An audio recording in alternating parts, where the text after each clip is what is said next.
계속해서 대전, 세종, 충남 소식입니다. 대전 한 산후조리원에서 신생아와 산모 등 코로나19 연쇄 감염이 발생했습니다. 또 대전교도소에서는 조리 종사자가 확진되면서 재판 일정이 줄줄이 차질을 빚었습니다. 김태욱 기자입니다. 대전 서구의 한 산후조리원을 중심으로 신생아 2명과 산모 1명을 포함해 모두 8명이 확진됐습니다. 지난 23일 산후조리원 종사자 1명이 확진되자 방역당국이 전체 80명을 대상으로 한 검사에서 신생아 2명과 산모 1명, 종사자와 그 가족까지 줄줄이 감염이 확인된 겁니다. 최초 종사자는 20대 자녀가 확진되자 검사에서 양성 판정을 받았습니다. 대전에서 산후조리원을 매개로 신생아들이 코로나19에 감염된 건 이번이 처음입니다. 현재 조리원은 폐쇄하지는 않은 채 시설 방역을 하고 원하는 산모와 신생아 12명씩이 머물고 있는 것으로 전해졌습니다. 집에서 하고 싶죠. 조리원 안 오고 싶죠. 그 위험을 부담하기는 이제 생명이 왔다 갔다 할 수도 있는 거니까는. 대전 교도소에서는 친척인 서울 확진자와 접촉한 식당 조리사가 확진돼 비상이 걸렸습니다. 우선 밀접 접촉자 70여 명에 대한 검사에서 추가 확진자는 나오지 않았지만 수용자들이 법정에 출석하지 못해 일부 재판이 연기됐습니다. 또 재소자 등 3천여 명에 대해서는 검사가 진행 중입니다. 주민 수백 명이 무더기 확진된 천안 회계마을과 관련해서도 대전의 60대 부부를 비롯해 천안 아산에서 18명이 더 감염돼 관련 확진자가 전국적으로 317명으로 늘었습니다. 특히 이 가운데 아산시청 공무원 1명이 포함돼 아산시 직원 80여 명에 대한 검사가 진행 중입니다. 세종에서는 앞서 집단 감염이 발생한 장애인 주간보호센터와 관련해 11명이, 중학교에서도 10대 4명이 더 감염됐습니다. MBC 뉴스 김태욱입니다. 대전지법 형사 5단독 박준범 판사는 코로나19에 확진된 교인의 동선을 일부러 숨긴 대전 모 교회 50대 목사에게 벌금 2천만 원을 선고했습니다. 이 목사는 지난 4월 확진된 교인의 동선 파악을 위해 찾아온 역학조사관에게 평일 예배 등을 한 적이 없다고 거짓말을 한 것으로 알려졌습니다. 해당 교회에서는 목사를 포함해 교인 등 관련 확진자가 31명에 달했으며 박 판사는 거짓 진술을 해 선제적인 방역 조치가 어려웠고 이로 인해 전염병 확산 위험이 키웠다고 양형 이유를 밝혔습니다. 대전에 전국 최초로 공공이 운영하는 어린이 재활병원 건립이 추진되고 있습니다. 그런데 내년 말 개원을 앞두고 대전시가 병원 명칭에 공공을 빼고 후원금을 낸 기업 명칭을 넣기로 한 사실이 드러나면서 논란을 빚고 있습니다. 보도에 김광현 기자입니다. 대전의 전국 최초 공공으로 짓고 있는 어린이 재활병원입니다. 지하 2층, 지상 5층 70병상을 갖춰 민간에 부족한 중증 장애 아동의 전문 치료를 위해 내년 12월 개원을 목표로 건립이 추진되고 있습니다. 그런데 최근 이 공공 어린이 재활병원 운영을 위한 대전시 조례 제정 과정에서 병원 명칭을 두고 논란이 불거졌습니다. 지난 2019년 게임회사 넥슨이 병원 건립을 위해 100억 원을 대전시에 후원하면서 병원 명칭에 기업명을 넣기로 협약한 사실이 드러난 겁니다. 시민단체들은 기업의 후원은 칭찬받을 일이지만 세금을 들여 짓고 운영도 공공이 맡는데 자칫 공공성이 퇴색될까 우려합니다. 전체 사업비 447억 원 가운데 넥슨이 낸 후원금은 100억 원입니다. 기업이 이름이 들어가게 되면 우리 시민들의 입장에서 봤을 때는 좀 오해를 살 수가 있는 거죠. 저 기업이 운영을 하는, 어떻게 보면 시민들의 어떤 세금을 통해서 운영되는 병원인데. 넥슨 재단의 누리집에는 2년 전 업무 협약 당시와 지난해 기공식에서 병원 명칭이 달라진 것을 확인할 수 있습니다. 대전시는 논란이 일자 기업명을 빼고 다른 방식으로 후원을 기념할 수 있도록 협의 중이라고 밝혔습니다. 그 명칭의 부분은 오해의 소지가 있기 때문에 그 부분은 쉽게 해서 이제 다시 협의를 해서 조정을 해보겠다. 만약 협의가 되지 않으면 후원금 100억 원을 못 받을 수도 있습니다. 애초 협약 당시 대전시가 협약 사항을 제대로 알리지 않다가 이제 와서 문제를 키웠다는 지적이 나오는 이유입니다. MBC 뉴스 김광현입니다. 오늘 대전과 세종, 충남 지역은 대체로 맑은 가운데 낮에 기온이 오르면서 며칠째 이어지던 추위가 누그러졌지만 내일부터 다시 추워지겠습니다. 내일 아침 최저 기온은 내륙을 중심으로 영하 5도까지 떨어지는 등 대부분 지역에 다시 한파가 찾아오겠고 낮 기온도 8도 안팎에 머무르겠습니다. 대전지방기상청은 오늘 밤부터 내일 아침 사이 부여와 논산 등 충남 남부 내륙을 중심으로 가시거리 200m 미만의 짙은 안개가 끼겠다며 출근길 교통안전에 주의를 당부했습니다. 요즘 같은 시절에 임금을 한 번에 25% 넘게 인상한 기업이 있습니다. 금산의 한 지역 농협 이야기인데요. 임금 인상 과정에서 이사회를 속였다는 의혹이 제기됐습니다. 검찰은 조합장과 본부장 등을 업무상 배임 혐의로 기소했습니다. 윤웅성 기자입니다. 지난 2019년 8월 금산의 한 농협 이사진들은 조합장이 상정한 직원들의 임금 인상안을 가결했습니다. 연초에 임금을 10% 올렸기 때문에 일부 이사의 반대도 있었지만 젊은 직원들의 유출을 막기 위해 인상안은 통과됐습니다. 봉급이 적어서 5급 이하 직원이 타 농협으로 유출이 된다고 하여 3%라는 임금을 올려주면 하지만 실제 임금 인상률은 3%보다 훨씬 높았습니다. 이사진의 거듭된 요구에 조합 지도부가 제출한 임금 조정표에는 직급별로 5에서 8% 임금이 오른 것으로 돼 있습니다. 이사회 승인보다 인상률이 높은 것도 문제지만 이마저도 조작된 자료였습니다. 검찰 수사를 통해 드러난 인상분은 무려 최대 25%에 달했습니다. 지난 2년여간 추가 지급된 임금이 20억 원이 넘을 것으로 추정됩니다. 당시 이사진들은 조합 지도부가 이사회를 속였을 뿐 아니라 직원 급여를 올려주자던 취지와 달리 본부장 등 고액 연봉자들의 임금을 훨씬 많이 올렸다는 사실에 분노합니다. 고액 연봉자들은 많이 오르고 5급 이하 직원들은 쥐꼬리만큼 올랐던 데 분개하고 있습니다.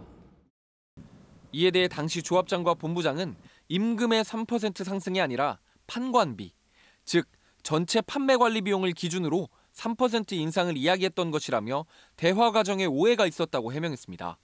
하지만 검찰은 조합장과 본부장 등 3명이 이사회를 속이고 과도하게 직원 임금을 인상했다고 보고 업무상 배임 등의 혐의로 기소해 재판을 앞두고 있습니다. MBC 뉴스 윤웅성입니다. 국민의힘 충남도당이 코로나19 확진자와 접촉한 뒤 다수의 행사에 참석해 논란을 빚은 가세로 태안군수에게 사과를 촉구했습니다. 국민의힘 충남도당은 가 군수가 지난 16일 행사 도중 확진자와 접촉해 코로나19 진단 검사를 받은 뒤 음성 판정이 나오기 전 김장 행사 등 여러 행사에 참석했다며 방역 책임자로서 군민들의 안전에 소홀했다고 비판했습니다. 이에 대해 태안군 측은 가 군수가 밀접 접촉자가 아닌 상황에서 선제적으로 검사를 받은 것이라며 방역 수칙 위반이 아니라고 반박했습니다. 보령시가 관광객이 많이 찾는 대천해수욕장에 방역 로봇을 도입합니다. 방역 로봇은 사람 얼굴을 인식해 마스크 착용을 당부하고 발열이 확인되면 선별진료소 방문을 안내하며 화재를 비롯한 사고도 감지해 관제실에 알리게 됩니다. 보령시는 시범 운영을 거쳐 내년 여름 대천해수욕장에 본격 투입할 방침입니다.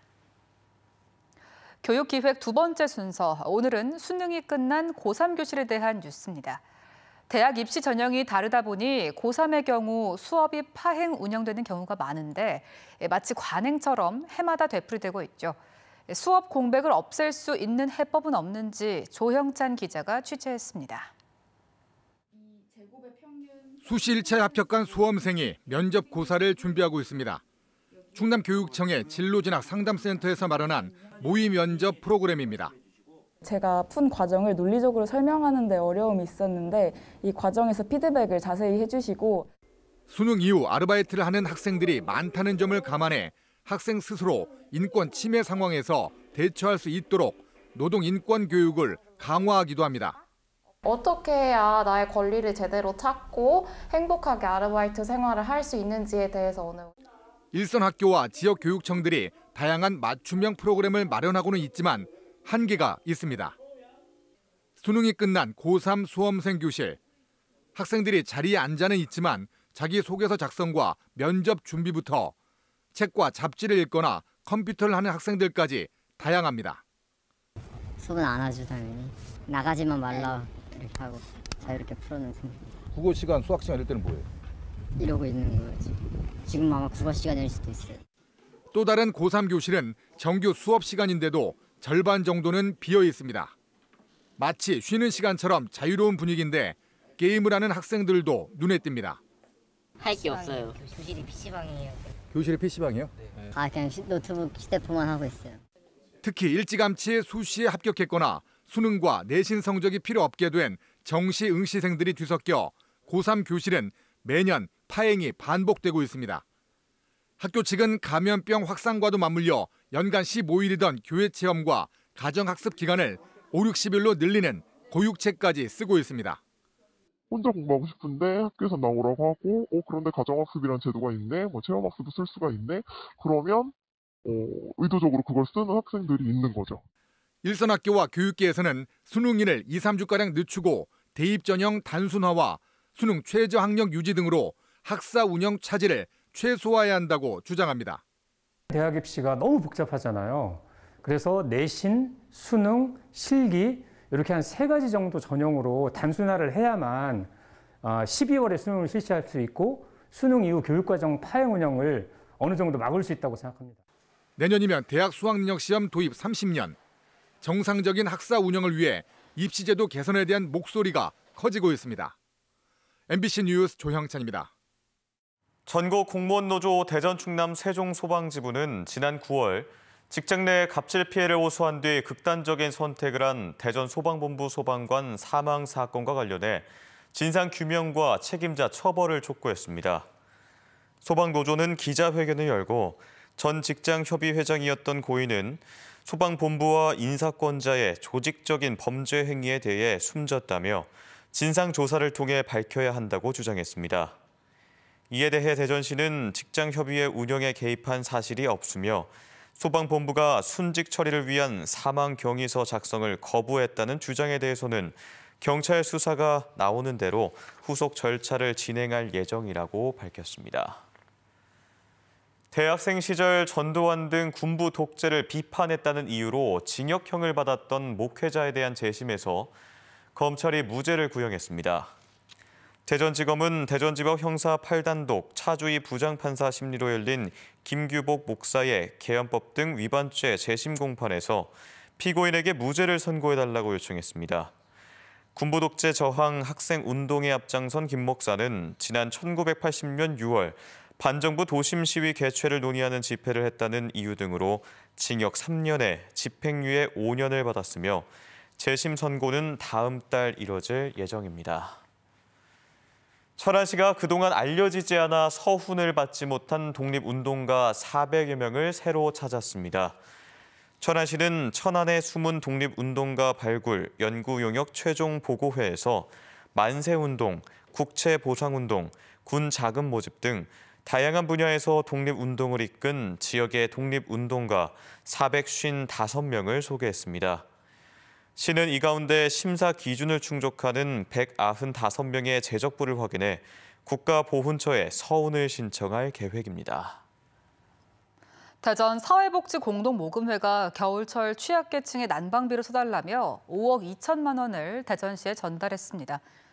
대전시는 이번 지원금을 활용해 저소득 가정 3천 가구에 10만 원씩을 지원하는 한편 50명 이하 소규모 이용시설 250여 곳에도 최대 120만 원의 난방비를 지원할 계획입니다. 하나은행 충청영업그룹이 지역 문화예술 발전과 활성화를 위해 써달라며 기부금 2천만 원을 대전문화재단에 기탁했습니다. 기부금은 대전문화재단을 통해 코로나19로 어려움을 겪는 지역 문화예술인들의 창작 활동과 공연 등을 지원하는 데 사용될 예정입니다. 카이스트와 삼성전자가 채용을 조건으로 한 반도체 시스템 공학과를 설립해 인재 양성에 나섭니다. 이에 따라 카이스트는 내년부터 5년간 500여 명을 교육할 예정입니다. 대전이었습니다. 고맙습니다.